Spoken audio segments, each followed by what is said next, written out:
everyone. So I thought that I would do a fun video. As you can see, I'm in a completely different place. I'm in my new place and it's been a long journey and I'm still lots of boxes everywhere and I haven't figured out my lighting, and so I'm probably in the dark and I'm sorry. But I wanted to post this video because a few weeks ago on the Pagan Perspective, the subs did a video on dragons and working with dragons, and I thought it was a really interesting topic. However, I don't work with dragons and it hasn't been something that I've done, and so I know a lot of people who do and I know a little bit about it, but I really wasn't able to give that firsthand experience with it, and we only had 2 subs during that week who posted on it. So I feel like in some ways that topic didn't really get discussed a lot, and I thought it was really important for me to be able to give you more information on the topic. So I had a Renaissance fair. I just got home from it literally like 20 minutes ago. So I'm in my pajamas. I actually think I got my plaid PJs on, and I wanted to just film a quick intro because what I did is my good friend Beth, she is a high priestess and she works with dragons all the time. And I thought that it would be really nice if I interviewed her for my channel and link it to a Pagan Perspective channel so that everyone could see a little bit more information about working with dragons. I thought you might like that. So I filmed that today at the Ren Fair, and I'm going to attach that video to this video, but I wanted to make a quick little introduction to tell you that I am not gone. I am still around. I know I said that I would be posting more videos a little more frequently. However, I didn't realize how hard it would be to do the move and all of that. I mean, I didn't even get internet until like a week ago. So now I'm in my new place. I'm going to figure out a new kind of lighting schedule or something, some other way to get light in. Maybe I need to wait for the natural light to come in. There's windows over there or something. But I am really excited, and I am going to be still posting. So not regularly yet. Hopefully one day I'll be able to get to like a once a week. That's like my goal. But anyway, here is it's a short interview, but I think that it answered some of the questions that I feel like were really lacking before in the dragon videos from the subs, and I feel like this gives that personal experience and some great information. Beth is just wonderful, and Beth also teaches classes, and in the down bar below I'm going to put all that information and things like that. So next you will see the video of me doing an interview with Beth, High Priestess Beth, about working with dragons. So I hope you like it, and blessed be, guys. Beth is here to talk today with us about dragons, because we were talking about that in the Pagan Perspective channel last week, and I really wanted to get somebody's opinion on it and experiences with it who work with dragons on a regular basis. And so Beth graciously agreed to talk with us today. So Beth, what we wanted to know is, first off, how do you begin the process of looking to work with dragons? And what should we know if a dragon comes to us and we think that we want to begin this process? What should we know? What kind of things would be really important for us to have sort of a working knowledge of before we begin the process? Well, unlike other spirit guides, dragons are very intelligent, and they won't come to you unless they feel, first of all, that you'll respect them, and second of all, that you will heed their teachings. They vary widely in personality.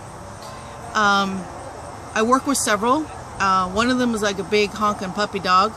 One of them loves music. One of them is perfectly silent, but she's a protector. And then I have one that's truly a teacher. And they came to me. I didn't seek them. They came to me. And usually that's how it works. If you go out seeking them and they don't want to work with you, don't take it personally, but they're not going to show up. You could call out to one, and if it may take time for them to show up, be patient. Like I said, they're very ancient. They're very old, and they require patience. Even the ones that act like giant puppy dogs, they require patience. Oftentimes I'll have a dragon come to me that'll stand out in the periphery and won't come in, and I'll try to figure out, well, why won't you come in? And then I'll meet somebody, and then the dragon will come in, and I'm like, oh, you're for that person, and I have to do an introduction. So oftentimes that will happen too, and that will happen with somebody who's not expecting it. And usually that's how dragons introduce themselves, either through somebody else, or they'll come to you when you're not expecting it. They prefer to do the introductions. They prefer to approach you. But again, they're all very, very different. Their personalities are very different. You can't lump them all into one category.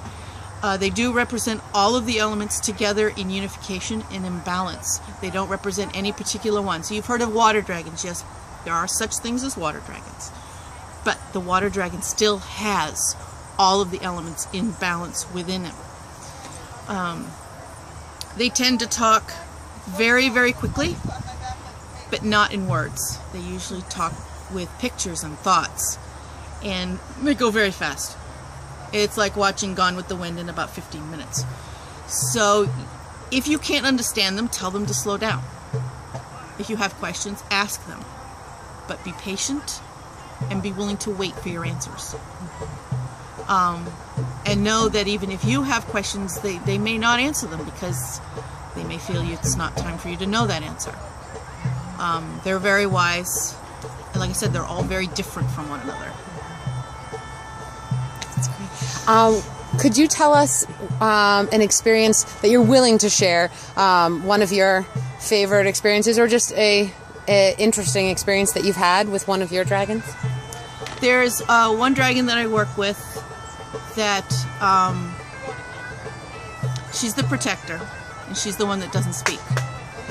And for the longest time she tried to convince me that she was blue, and she's not. She's purple, which is my favorite color. But she's very much the protector. And this was also early in my workings with dragons, where I was still thinking, all right, maybe I'm nuts, maybe I'm just imagining all this. So I went for a healing session with Christopher Penczak, and he was doing a shamanic healing where we both go down into a journey, and I'm his anchor, and he does the work on me. Well, while he was trying to get into my energy so he could heal me, there was another energy, a purple energy, that appeared as a woman to him with purple dragon wings that blocked his way. And during this session, I could almost sense that she was blocking him, and I said, no, he's here to heal me, you need to let him in. And he did. She did. She let him in. And there was no talking during this session. Christopher was not talking. I was not talking. We were in journey. When we came out of the journey, he described her to me perfectly. And that, to me, was confirmation that I'm not making things up. I'm not imagining it. They are real. And they are part of our lives. It's beautiful. Aw, she's so special. Do you have a name that you call her? Yes, but they prefer that I don't share them. Oh, okay. All right. And that's the other thing. If you ask a dragon for their names, they will never tell you their real name. They tell you a name that you can work with them with, and then you may have to wait a long time for that as well. Names are very powerful things. Wonderful information. Thank you so much, Beth. No we really appreciate it. And you can find Beth, guys, Moondragon Designs. She also makes beautiful earrings, jewelry, cloaks, you name it, she can make it. She's phenomenal. And she also, you do still teach through the Temple of Witchcraft? Actually, I teach outside of the Temple of Witchcraft, but I am a member of the temple. And on occasion, when they do an event, I will teach at the event. How would they find information about some of your classes? There's a Facebook page called Spiritual Studies with Moondragon. If you can find that, that's me. I post my classes there. Okay, I will find it for you guys, and I will link it in the down bar below. So if you're interested in taking any classes with Beth of Moondragon Designs, you can find her. Thank you so much.